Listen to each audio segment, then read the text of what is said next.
তুমি আমি এটা প্রেসার কুকারে সেদ্ধ করে নেব। যেহেতু ফুলকপি একটু গন্ধ হয় বন্ধু, সেই জন্য আমি ফুলকপিটা আগে কিছুটা ভাপ আর সামান্য জল দেব। আমরা এই চাটনিটা এবার আমরা বানিয়ে নেব।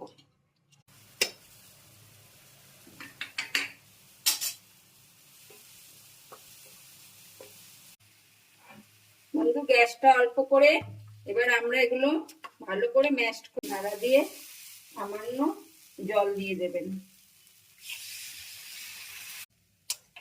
কেসুরি মেথি দিয়ে একটু নাড়া দেবেন, নাড়া দিয়ে জল দিয়ে দেবেন। হয়ে গেছে। এবার আমরা পাউটা প্রথমে মাখন দেব, পাও ভাজি মশলা সামান্য ধনে পাতা দেব। কমেন্ট করে জানাবেন কিরকম হয়েছে, সাবস্ক্রাইব করবেন।